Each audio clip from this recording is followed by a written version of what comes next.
Hey everyone, and welcome to this deep dive. Sounds like you're looking for some real strategies for dealing with depression. We'll be digging into the source you provided and pulling out all those gems that can help you make a difference. That's right. And the best part, the source focuses on practical tips. So the goal is for you to walk away from this deep dive feeling empowered to act, not just informed. Love that. No theory without action, right? And it's worth mentioning depression is a lot more common than people might think. Like, it's a leading cause of disability globally. Absolutely. And before we jump into the tips, we have to understand that depression is not just feeling sad, right? It's way more complex than that. It impacts your energy, your thoughts, your ability to experience joy. Yeah, it's deep. It really is. Imagine this. It's like a storm cloud settled over your mind and everything's distorted. Wow. That's a powerful image. It makes you realize why telling someone to snap out of it is so useless. Exactly. You wouldn't tell someone to snap out of a hurricane, would you? Seeking professional help for depression is just as crucial. No shame in it. It's courageous. It shows strength and self-awareness. Couldn't agree more. Reaching out is often that first step towards clearing the storm clouds. And speaking of steps, our source outlines 15 actionable tips for overcoming depression. I like to think of them as tools, for your mental health toolkit. And we're going to go beyond just listing them. We'll break down the why behind each tip, the science and the psychology that make these tips so powerful. Love it. Let's unpack it. Okay, so the source starts with emphasizing the need to build a solid foundation for recovery, like you're putting up a building. Gotta have a strong base. Right. And tip number 1 is all about reaching out for support.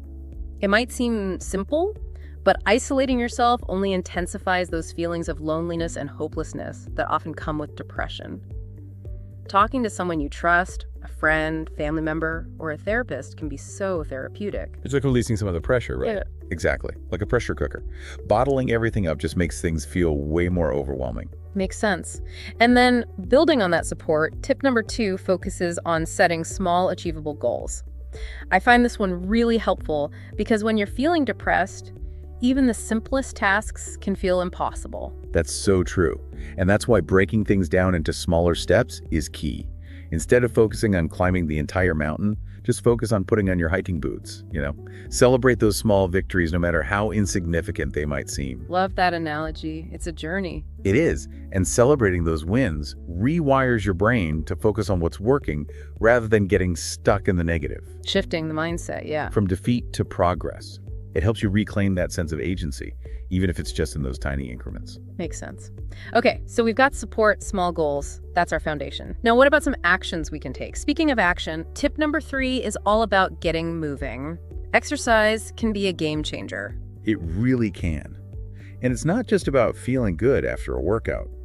Exercise changes your brain chemistry, literally. It releases endorphins. Those are like natural mood boosters. Yeah, exactly. They interact with receptors in your brain that reduce your perception of pain and trigger feelings of well-being. It's crazy how something as simple as going for a walk can make such a difference, right? It's like hitting the reset button. I agree. It can be transformative. Yeah. And it doesn't have to be intense exercise either. Gentle movement like stretching or yoga can be incredibly beneficial. The key is to find something you enjoy and something that you can stick with. Consistency is key. All right, so support, small goals, exercise. Building on that, tip number 4 suggests exploring mindfulness or meditation. I have to admit, I used to be skeptical, but now I see why it's so valuable. It's way more practical than people think. Mindfulness is about training your mind to stay in the present moment. You're not getting swept away by worries about the future or dwelling on the past. Hitting that pause button on the mental check. Exactly. And there's so many techniques you can try, like focusing on your breath, doing a body scan meditation, or even just paying attention to your feet on the ground. It's all about gently redirecting your attention to the here and now. I used to struggle with meditation. I'd always get distracted. But then I found these guided meditations, like on apps like Headspace, and having someone actually talk me through it, it made a huge difference. Those apps are great, especially when you're starting out. It makes meditation more approachable, like you have a guide. Yeah, it's a game changer. So we've talked about our mental and emotional well-being, but our physical health matters too, right? Oh, absolutely. Tip number 5 is all about nourishing your body with the right foods. That saying, you are what you eat, it's totally true. So that classic advice about fruits, veggies, whole grains, that's where it comes in, right? Yeah. Those foods, they're like the building blocks for a healthy brain and body. They're packed with vitamins, minerals, antioxidants. All that supports overall well-being.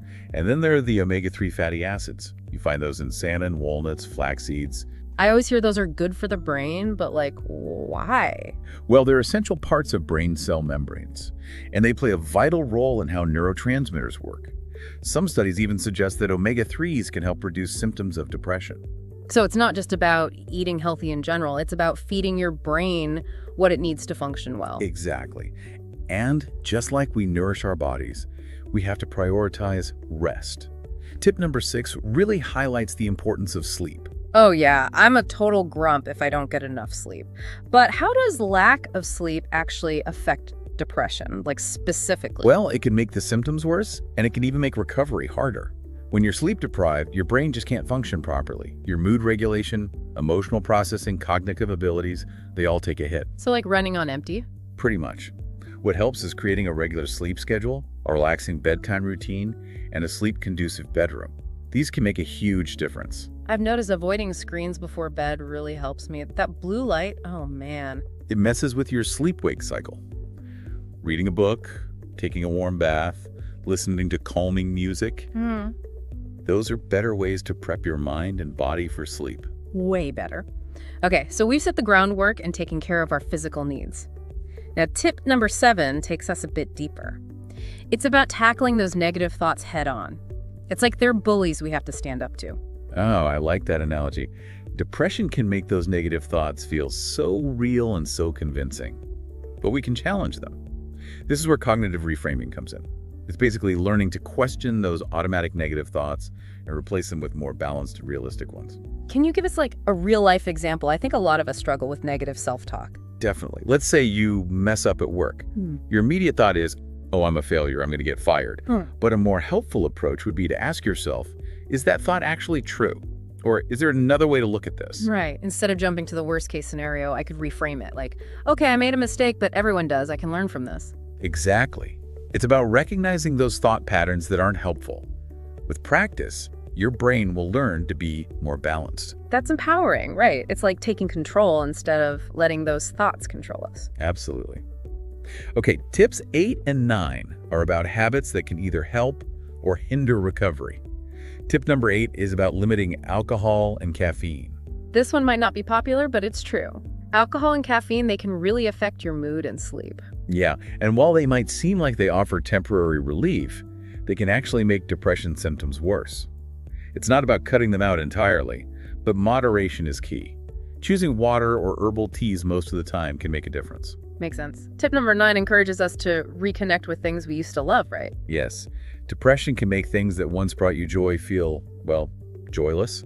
But if you can make an effort to engage in those activities again, even if it feels forced at first, you might just rekindle that spark. It's about reminding yourself you're still capable of experiencing joy, even when things feel tough. Like I remember when I was going through a really hard time, I forced myself to play guitar again. It had been sitting there for months, but as soon as I started playing, I felt my mood shift. I love that. It's those small moments of pleasure and engagement that can chip away at the hold depression has on you. It's the little things.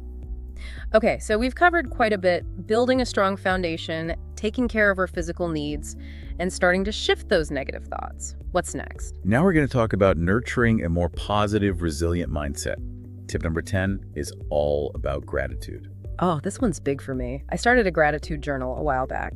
It's amazing how taking time to appreciate the good stuff, even small things, it can really change how you look at things. It retrains your brain. Instead of focusing on the negative, you're looking for the positive. It's not about ignoring problems, it's about choosing to notice the good, even when things are hard. It's like those games where you have to find hidden objects, right? Gratitude helps you find the good stuff amongst the chaos. That's a great way to put it. You don't need anything fancy, just a notebook or even notes on your phone. The important thing is to make it a habit. Make it a daily thing. Okay, so gratitude is about internal focus. Then tip 11, that's all about getting outside, connecting with nature. Spending time in nature is so good for you, mentally and emotionally. It's like nature's refresh button. Fresh air, sunshine, the sounds. It's calming and grounding. And there's actually science behind it. Sunlight boosts your vitamin D levels, which affects mood regulation. And being in nature lowers stress hormones like cortisol. I love how science keeps proving these things we feel intuitively. So yeah, get outside, everyone. Even a short walk in a park can make a difference. Absolutely. Now, tip number 12 suggests journaling to work through thoughts and emotions. It's like talking to yourself, but on paper. And you can do it however you want. There's no right or wrong way. Just let those thoughts flow. You can write about what's bothering you, but also things you're excited about, things that inspire you. It's a safe space, no judgment. I find it really helps when I'm feeling overwhelmed. It's like getting it all out of my head. Exactly. You're externalizing those thoughts and emotions, which can help you see things more clearly. Sometimes you can even spot patterns or triggers. Makes sense. Okay, tip 13 might be a challenge for some of us. Limiting social media. That scroll hole can be strong. It's tough in this digital age. It's so easy to get sucked into that comparison game on social media. Being mindful of how it makes you feel is so important. Comparison is the thief of joy. Social media can be a breeding ground for that, right? Feeling inadequate. Definitely. You're often seeing a highlight reel of other people's lives, and that can make you feel like you don't measure up. So how do we deal with that? I mean, it's such a big part of our lives. It's about finding a healthy balance. Take breaks, unfollow accounts that make you feel bad, and prioritize building connections in the real world. And remembering that what you see online isn't always the whole picture. It's often carefully crafted. Right. Now, tip number 14 is a really beautiful one. It's about volunteering or helping others. It might seem counterintuitive when you're struggling, but it can be incredibly uplifting. Yeah, focusing on others can really lift your own spirits. Giving back gives you purpose. It helps you feel like you're making a positive difference in the world. And it doesn't have to be some grand gesture. Even small acts of kindness can make a difference. Holding a door open, helping someone out, or even just listening to a friend. Those are all ways to spread positivity and boost your mood at the same time. Exactly. Win-win. It's amazing how powerful that can be, right? Helping others and feeling better yourself. So that brings us to our final tip, number 15. This one's crucial. Seeking professional help. It's not always easy to admit when you need support, but there's absolutely zero shame in reaching out to a therapist, counselor, or joining a support group. In fact, I see it as a sign of strength, real self-awareness. I completely agree. These professionals are trained to help you through those tough spots, help you develop coping strategies that actually work for you. And there are so many approaches to therapy. Cognitive behavioral therapy, interpersonal therapy, mindfulness-based therapy. It's about finding the right fit for your needs. Right, it's not one size fits all. And for some people, medication can be a really helpful tool too. Yeah, antidepressants can help balance brain chemistry. Exactly. It's important to remember that medication often works best when it's combined with therapy and lifestyle changes. Like a multi-pronged approach, Addressing it from all angles. So we've explored 15 actionable tips for overcoming depression. That's a lot of tools. What are some key things you hope listeners take away from all of this? The biggest one is that recovery is possible. It's a journey, not a quick fix, so there will be ups and downs. But every step forward, no matter how small, is a win. Love that. Progress over perfection. And another crucial point is that there's no single solution that works for everyone. Like we said, it's about building your own toolkit. You won't need every tool all the time, but having a variety empowers you. And remember, you are not alone in this. There are resources, people who care, and so much knowledge out there to support you. That's so important. As we wrap up this deep dive, we want to leave you with something to think about. Of all these tips, which ones resonated with you? And what's one small action, even a tiny one, that you can commit to this week? Even the smallest step can have a huge impact. It can be the start of something amazing. Be kind to yourself, celebrate your progress, and never give up hope. Better days are coming. Couldn't have said it better myself. Thanks for diving deep with us, everyone. See you next time.